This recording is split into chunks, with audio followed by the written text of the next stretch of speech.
Bonjour à toutes. Alors aujourd'hui, nous allons voir la valise de maternité. C'est quelque chose d'un petit peu stressant pour vous. Vous avez envie de ne rien oublier.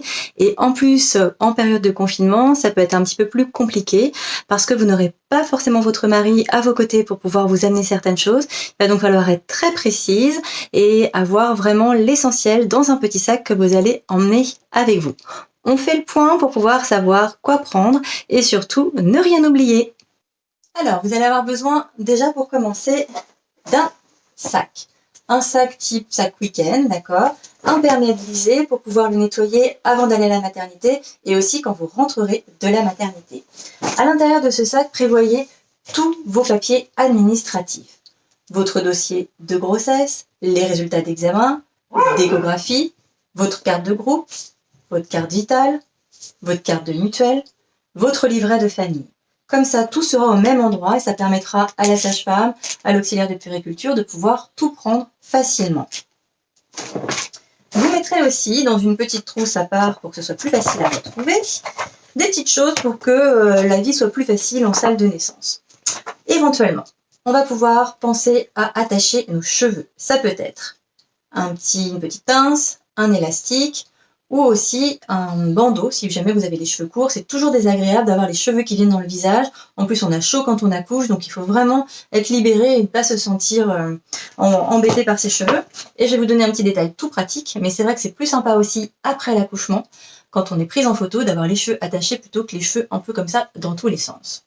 Vous allez avoir besoin de respirer beaucoup au moment du travail. Pensez à vous hydrater les lèvres. Ça va vraiment vous aider. Vous allez aussi pas pouvoir trop boire ou manger, d'accord? Donc prévoyez peut-être des tic-tac, des chewing-gums, des petits bonbons qui vont permettre de vous donner un petit goût dans la bouche, d'accord? De pouvoir vous hydrater aussi au niveau de la bouche. C'est pour ça aussi que vous allez mettre ce fameux brumisateur qui va vous permettre de vous hydrater, de vous rafraîchir le visage, d'accord? Et des fois même ça vous rafraîchit à l'intérieur de la bouche. N'hésitez pas à prendre aussi votre huile de massage spéciale périnée, d'accord? Proposez-le à la sage-femme qui fera l'accouchement. Peut-être qu'elle en aura déjà, elle, à la maternité, mais comme ça, au moins, vous savez que vous avez la vôtre et ça va lui permettre de savoir que vous aussi, vous avez déjà massé votre périnée pendant la grossesse. Et donc, à ce moment-là, elle fera ce qu'il faut pour pouvoir masser votre périnée au moment de l'accouchement. Par les temps qui courent, prenez aussi votre thermomètre personnel. Ça évitera d'utiliser celui de la maternité. Et comme il fait un petit peu froid, je vous invite à prendre une paire de chaussettes pour pouvoir mettre ces chaussettes au moment du travail, pendant la nuit que vous allez passer à la maternité. Peut-être ça peut être un petit peu long et c'est vrai que c'est toujours désagréable d'avoir les pieds un petit peu froids. Pour pouvoir passer le temps, vous allez pouvoir prendre votre téléphone portable, éventuellement un casque pour pouvoir écouter de la musique. Des fois, des livres sont les bienvenus, un magazine, quelque chose, d'accord? Mais en tout cas, prévoyez des choses parce que c'est vrai que ça peut des fois être un petit peu long si vous êtes juste en début de travail ou en faux travail. On ne sait jamais. Et puis, on va penser au papa, d'accord? Parce que normalement, il est censé quand même vous accompagner, d'accord? Donc, même si en ce moment, on est en période un petit peu particulière, cette liste, elle est valable pour tout le temps, d'accord? À quelles que soient les circonstances où on va accoucher. On va prévoir de l'eau quand même pour le papa. Un peu de sous pour aller s'acheter un petit sandwich, un petit café à la machine à café, d'accord? Mais on va quand même lui prévoir un petit paquet de gâteaux, d'accord? Pour qu'il puisse, lui, avoir ce qu'il faut à grignoter. On lui demande quand même de manger loin de nous, hein. C'est toujours désagréable de le voir manger alors que nous, on a le droit de rien manger du tout. Et puis, on va prévoir les affaires pour le bébé. Quelle que soit la saison où on va accoucher, on va imaginer quand même que ce bébé, qui est bien tranquillement au chaud à 37 degrés, d'accord, va avoir un petit peu un choc thermique avec l'accouchement. Et donc, il va être très sensible au froid, très sensible au courant d'air.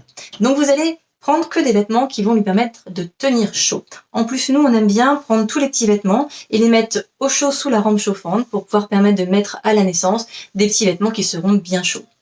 On va prévoir un body, donc manches longues, un petit pyjama velours, voire éventuellement, si vous aviez prévu, une petite tenue que vous avez eu le temps de tricoter pendant votre congé maternité, d'accord?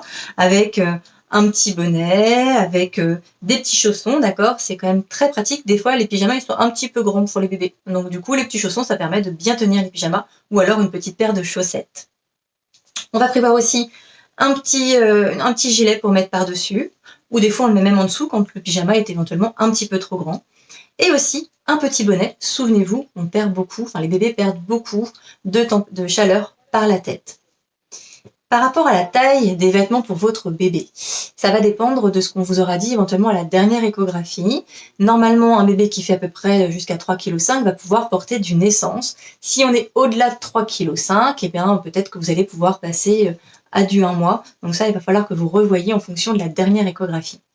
Pensez aussi à prendre une gigoteuse et une petite couverture polaire parce que vraiment, il faut être sûr que ce bébé n'est pas froid du tout. Voilà, vous avez votre petit sac complet. Vous allez pouvoir maintenant bien vous préparer pour la maternité. Laissez ce sac dans l'entrée. Expliquez bien à votre conjoint ce qu'il y a dans ce sac. Laissez-le bien en évidence dans l'entrée. Et comme ça, vous n'aurez pas peur. Le jour de l'accouchement, vous saurez exactement où toutes vos affaires se trouvent. Ce sera beaucoup plus facile et beaucoup moins stressant le jour où vous irez accoucher.